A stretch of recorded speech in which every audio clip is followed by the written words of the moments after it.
10,000 வருஷம் பழமையான ஒரு திருசூலத்தையும் 3000 வருஷம் பழமையான ஒரு வஜ்ராயுதத்தையும் பிலிப்பீன்ஸில் கண்டுபிடிச்சதா இப்போ ஒரு விஷயம் இன்டர்நெட்டில் வைரலாக போயிட்டு இருக்கு. இன்னைக்கு அதை பற்றி தான் நம்ம டீட்டெயிலாக பார்க்க போகிறோம்.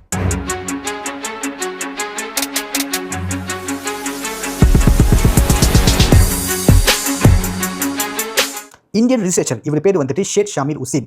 இவர் தான் 2015 பிலிப்பீன்ஸில் ஒரு மைனிங் ஆக்டிவிட்டி நடக்கும்போது இந்த திருசூலத்தையும் வஜ்ராயுதத்தையும் கண்டுபிடிச்சதா இப்போ வெளி உலகத்துக்கு தெரிவிச்சிருக்காரு.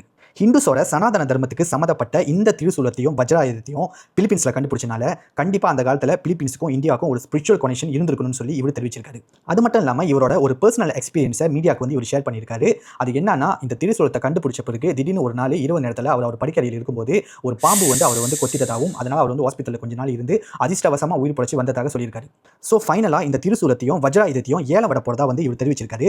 ஜூன் 10 இந்த திருசூலத்தை வந்து 500 கோடிக்கும் வஜ்ராயுதத்தை 250 கோடிக்கும் ஏலம் விட போகிறதா இவர் வந்து சொல்லியிருக்காரு. இந்த ஏலம் விட்டு இதில் கிடைக்கிற பணத்தை ஆர்ஃபனேஜ் ஹவுஸ்க்கும் அப்பா அம்மா இல்லாத பிள்ளைங்களோட கல்விக்கும் வந்துட்டு இவர் வந்து பயன்படுத்த போகிறதா தெரிவிச்சிருக்காரு.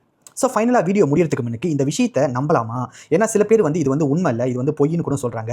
ஸோ இது வந்து உண்மையிலே இது வந்துட்டு 10,000 வருஷம் பழமையான திருசூலமும் 3000 வருஷம் பழமையான வஜ்ராயுதம் தானா அப்படின்னு சொல்லி நம்ம தேடி பார்க்கும்போது இவர்கிட்ட இதை பற்றி கேட்கும்போது இவர் என்ன சொல்கிறாருன்னா, ஆல்ரெடி இவர் ஆர்கியாலஜி சர்வே ஆஃப் இந்தியா, இது வந்து இந்தியா கவர்மெண்ட் கீழே இருக்கிற ஒரு டிபார்ட்மெண்ட். இவங்க தான் தொல்பொருள் ஆராய்ச்சியில் கிடைக்கிற பொருட்களை வந்து ஆய்வு பண்ணுறவங்க. ஸோ இவங்ககிட்ட வந்து ஆல்ரெடி இவர் டாக்குமெண்ட் எல்லாம் சப்மிட் பண்ணிட்டதாகவும் அவங்க இதை வெரிஃபை பண்ணிட்டாவும் இவர் வந்து சொல்லியிருக்காரு.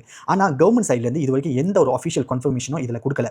ஸோ அதனால் வந்துட்டு இந்த விஷயத்தை வந்து எப்படி நம்புறதுன்னு வந்து சில பேர் ஒன்று குழப்பத்தில் தான் இருக்காங்க. ஸோ எதுவாக நம்ம வெயிட் பண்ணி பார்த்தா தான் தெரியும். கவர்மெண்ட் சைட்லேருந்து அஃபிஷியல் கன்ஃபர்மேஷன் கிடைச்சாதான் இந்த விஷயம் உண்மைன்றதை நம்மளால் நம்ப முடியும்.